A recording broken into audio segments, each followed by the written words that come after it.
The long-term idea is that hopefully now that architects have engaged with this idea of the sukkah, that we can have awesome, incredible architect-designed sukkahs in cities all over the world. And we've heard from Helsinki and Melbourne, San Francisco, Kinshasa, Liverpool, and our plan is to have a slew of cities do this next year and let it radiate out of New York City. It fits what we do perfectly because we're all about bringing architecture back in front of people's eyes. Even though they interact with it every day, I think the normal person wouldn't know that they're a fan of architecture or expect to go look at architecture and really engage with it. And what you guys have done is taken this ancient tradition and brought it into the contemporary context that people can re-engage with it. It basically starts originally actually from a 3D drawing in space, and then that's piped with like a pretty uniform dimension all the way through. Everything is then sort of joined together, and we make one polygon model out of that. From there, we run a script on it to get two series of stripes, vertical stripes and horizontal stripes. The horizontal ones are the interior bands that sort of pull everything together. The vertical stripes are the ones that carry everything to the ground. And because everything doesn't stay regular and lines intersect and divert, the pattern sort of dissimulates as it goes up. You lose control of it, and that's sort of the idea, is this thing just sort of breaks up. But it starts regular at the feet, so if you look, everything alternates black and white. Our design is for the shim sukkah. We always had the shim sort of in our hand with building, and thought it was such sort of an aesthetically pleasing object that we really wanted to bring it forward, because it's usually a piece of the building that goes unnoticed in construction. The furniture here, you can see, sort of follows the same rules as the sukkah. The floors, walls, and roof are all essentially made of the same type of element. The orientation of the shim basically allows for the human foot or the body to rest safely on each shim.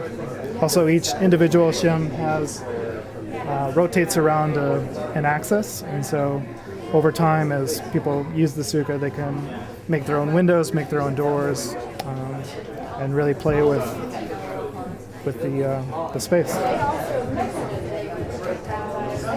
What I really wanted to express is this thing as being an assembly, but also play with the idea of it being temporary, but also quite sort of embedded in Jewish culture and that sort of stuff. So you've got this huge, heavy structure, which is all these elements of timber all fastened together, but around the edge you've got a burlap scrim, which is sort of translucent, and you can only just about make out the structure through it when you look on the outside.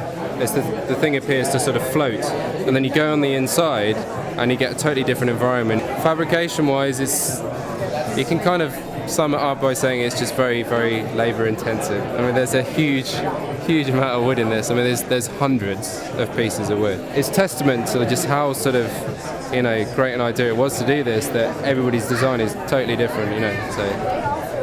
It was originally really this conceptual idea of the sukkah as a bubble. It's like an ephemeral thing that's very thin that just separates inside from outside. And that's what we thought a sukkah was.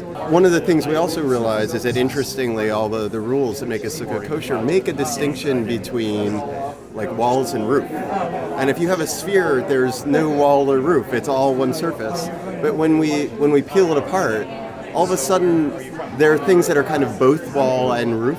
It was maybe the most linear project we've ever worked on together, where it just kind of unfolded quite literally, step after step after step. Every time you kind of stopped and looked at like, oh wait, what about, as Henry was explaining, the issue with the wall or the issue of the materiality? A solution would present itself. These Phragmites, Henry had experience working with them before, and then by just drilling a whole bunch of holes, you can install them into the frame without having to bundle them together and break other rules. So you're not thatching a roof, you're inserting in these members individually to become the roof. The idea kind of originated from looking at a pufferfish, and so we were looking at inflatables and maximizing volume through the use of inflatables and bamboo spikes. What the inflatable did also was make it very temporary and easy to construct. We're probably going to be the only sukkah that the entire process is going to be done on site within 7 hours. It has a very animal-like quality to it, although it's kind of a stuffed animal that's inverted because all the interior is very furry, but then the outside will remain very plasticky and kind of glowing. We were really trying to work with gravity in terms of how the way that they were draping the eucalyptus, the Spanish moss, the net, everything is kind of weighted down. It was a really interesting system to work with because nothing really gets attached to the inflatable. Everything is more or less working in tension and working with the components that we added. Our whole goal with this thing was to build a village that is biblical in its origin and have it live right by Whole Foods in Union Square. Yeah.